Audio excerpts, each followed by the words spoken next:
On est lundi aujourd'hui, et qui dit lundi dit nouvelle semaine.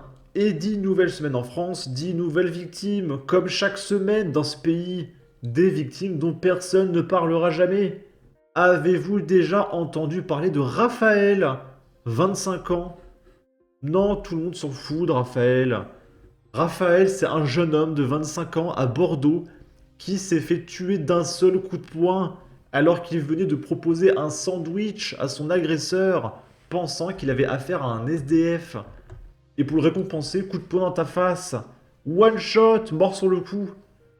Ils étaient venus faire la fête à Bordeaux ce vendredi 31 mai au soir, alors qu'ils étaient dans le secteur de la gare Saint-Jean. Deux jeunes résidents à la Réole ont été pris à partie par un homme alors qu'il venait de lui proposer un sandwich pensant avoir affaire à une personne sans abri, cours de la Marne. L'un des jeunes, âgé de 25 ans, a reçu un violent coup au visage et s'est effondré. Les secours sont rapidement intervenus, mais la victime a été déclarée en état de mort cérébrale quelques heures plus tard par les médecins du CHU de Bordeaux, où il avait été admis. Son décès a été prononcé en fin de matinée, ce samedi 1er juin. La victime et son ami étaient partis à trottinette depuis les quais vers le secteur de la gare. Arrivés au cours de la Marne, ils se dirigeaient vers la place de la Victoire quand ils ont croisé le chemin de l'agresseur à proximité d'un kebab. Et du coup, j'ai fait quelques recherches. Et là, on est sur Sud-Ouest. La victime s'appelait Raphaël. Une douleur indicible. Le maire de la Réole, Gironde, Bruno Marty, s'est exprimé par communiqué dimanche 2 juin pour dire le choc et l'immense peine qui touche sa commune après le décès de Raphaël, dans la nuit du 31 mai au samedi 1er juin, cours de la Marne à Bordeaux. Alors il est triste, il fait oh, c'est dommage, c'est terrible. Comment on aurait pu éviter un tel drame? Et derrière, il fait venir un camion de migrants et il augmente l'insécurité de son pays. Et il y a les juges de sa ville qui relâchent des mecs pour la 79e fois. Et après, il y a des gens comme Raphaël qui meurent et on dit oh, je suis sous le choc. Mais quelle bande d'hypocrites ces gens-là. Quelle bande d'hypocrites, c'est insupportable. Fils d'un agent municipal de la ville, la victime, âgée de 25 ans, avait été un élève du maire, professeur de mathématiques au collège de la Réole. Et vous allez voir que le mec qui l'a tué, mais demain il est dehors. Demain il est dehors. Il va dire qu'il lui a mis un coup de poing, mais qu'il pensait pas le tuer quand même. Donc ça va être qualifié de meurtre sans intention de le donner, donc c'est pas vraiment sa faute, etc. Et puis il va être relâché. D'accord? C'est comme ça en France. On va regarder les commentaires. C'est affreux. Il y en a qui font de l'humour, mais il est mort. Pas un simple coup de poing, le mec était en mort cérébrale, ça a dû être très violent. Bah, je pense que c'est une question de placement, du coup. S'il a tapé la joue, bah il aura rien. Mais s'il tape bien la tempe, bah là ouais, c'est one shot, hein. On a des points vitaux très fragiles, comme la paume d'Adam, la tempe et un petit peu en dessous de la cage thoracique. Ça, c'est la mort en un coup, hein. D'accord? Encore une famille dévastée, et la presse parlera d'une bagarre d'ivrogne. Il était Angel là-bas, allégorie du gauchisme décérébré, origine du sandwich. Ici, on est à Bourg-en-Bresse dans le 1. On est à Lyon, si je me trompe pas. Un homme entre la vie et la mort après avoir été victime de coups de couteau. Pareil, peut-être qu'il sera mort demain, on sait pas, hein. Les pompiers ont été appelés pour venir secourir un homme ayant reçu plusieurs coups de couteau et dont l'état était jugé préoccupant.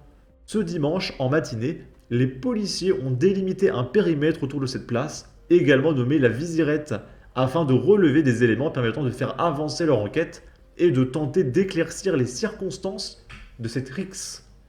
C'est une rixe. Peut-être entre deux groupes en sortie de discothèque. Voilà, c'est des jeunes, du jeunistan, de nos jours d'aujourd'hui. D'accord? Combien par jour désormais?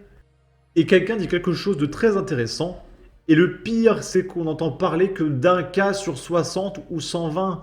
On sait qu'il y a 120 à 150 attaques au couteau par jour. Et on n'entend parler que d'un à deux. Et oui, les journalistes ne peuvent pas aller partout. Des mecs comme ça qui se font poignarder, il y en a 150 par jour. Et F de souche ne peut pas faire 150 articles par jour juste sur ça. Mais c'est tellement tous les jours, c'est toutes les heures.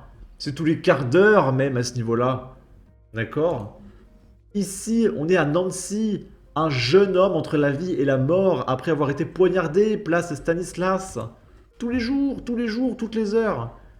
Un jeune homme a été poignardé à Nancy, Meurthe-et-Moselle, dans la nuit du samedi 1er au dimanche 2 juin 2024. Son pronostic vital est engagé. Peut-être que demain, on dira Anthony, il est mort, Frédéric, il est mort, Philippe, il y a plein de Philippe. Les agressions au couteau, c'est plus de 120 fois par jour. C'est même 240, on dirait. Il va falloir mettre à jour les stats. C'est toutes les 30 minutes dorénavant. Les infos attaquent au couteau dans ce pays de zinzin. Origine du couteau. Je me disais aussi, c'était calme depuis quelques minutes. Ok. Et du coup, suite à ça, le gouvernement réagit parce qu'il y a des priorités quand même. Comment on peut sauver les Français? Eh bien, sachez qu'à partir du mois de juillet, l'augmentation du prix du gaz va faire x2. Rien que ça. On va regarder ça. Les fournisseurs de gaz naturel prévoient une nouvelle hausse des prix estimée entre 5 et 10% d'ici le mois de juillet. Cette nouvelle flambée s'explique par une décision de la Commission de régulation de l'énergie. La Commission de régulation de l'énergie a validé l'augmentation des coûts d'acheminement du gaz naturel afin de financer l'entretien des différents réseaux. Cette décision s'inscrit dans un contexte où le nombre d'abonnés baisse de mois en mois. Parce qu'en fait, ce qui se passe, c'est que vu que le prix du gaz augmente, il y en a de plus en plus qui se barrent pour être en full électricité. Et vu qu'il y a moins de monde qui paye pour du gaz, il faut que ce peu de monde, à eux seuls, finance tout le réseau de gaz. Donc moins il y a de monde, plus ceux qui payent du gaz devront payer cher pour entretenir le réseau. Parce qu'ils sont plus beaucoup. Du coup, il y en a encore plus qui partent. Du coup, il faut payer encore plus pour entretenir le réseau. Et à la fin, ça va finir, il va rester plus qu'un mec, il va devoir payer 3 millions d'euros par mois pour financer tout le réseau de gaz à lui seul. C'est une boucle. C'est absurde. C'est absurde. En France, la consommation de gaz a en effet plongé de près de 20% en 2 ans, selon le bilan annuel du gestionnaire du réseau de transport de gaz, GRT Gaz, publié en février dernier. Concrètement, les près de 10 millions de foyers qui disposent d'un abonnement au gaz naturel ne subiront pas les mêmes hausses, puisque ces dernières dépendront des usages, selon la CRE. La suite de l'article, il vous parle de stats, du kilowatt par heure, etc. pour justifier, il parle de l'histoire du gaz, etc. On s'en fiche. Et du coup, avant de vous quitter, on va essayer de rigoler un petit peu. Et du coup, il y a un mec, un humoriste que je suis depuis longtemps, qui s'appelle Naïm, et qui est orienté à gauche. D'ailleurs, dans ce sketch qu'on va regarder, il tacle beaucoup Jordan Bardella, Eric Zemmour, etc. Mais il me fait rire. C'est un très bon humoriste.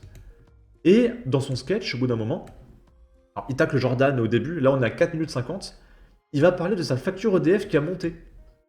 Donc on va essayer de rigoler un petit peu malgré tout. Et puis en parlant de ça, là, j'ai reçu un mail d'EDF, je sais pas si vous l'avez reçu, je vous lis. Comme prévu, votre contrat évolue. Bon, c'est bien. Faut évoluer dans la vie, c'est bien. Cela entraîne une hausse de facture. Bon, c'est bien de stagner aussi de temps en temps dans la vie, on n'est pas obligé de toujours de... Il passera de 16,28 € à 24,91 €. Ça fait... C'est x 1,5. C'est 50% d'augmentation. D'accord? 4,91 €. Ça fait 50% l'évolution. Une évolution, c'est quand tu vas chez le coiffeur. Là, le contrat, il a changé de sexe, là, carrément. Hein?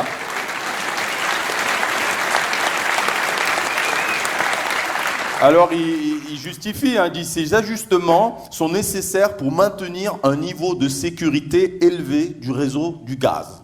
Ah oui, ils n'allaient pas mettre ces ajustements sont nécessaires parce que le patron veut refaire une piscine. J'ai répondu, je vous lis, cher EDF, Notre contrat va évoluer à nouveau. Il va passer de 24,91 € à 0,0 €. Car, comme vous vous en doutez, je ne suis pas féru de pénétration à forcer.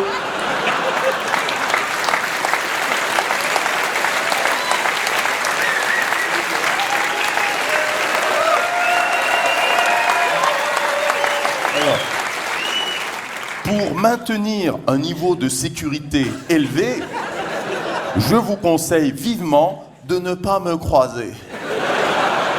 Autrement, c'est votre faciès qui lui aussi va évoluer. Merci salarié. Voilà, c'est un peu rigolo. En tout cas, n'hésitez pas à donner votre avis, votre opinion, à partager, liker, commenter. Ça aidera au référencement de la vidéo sur YouTube. Abonnez-vous, suivez-moi sur Twitter et à la prochaine pour de futures vidéos. Ciao!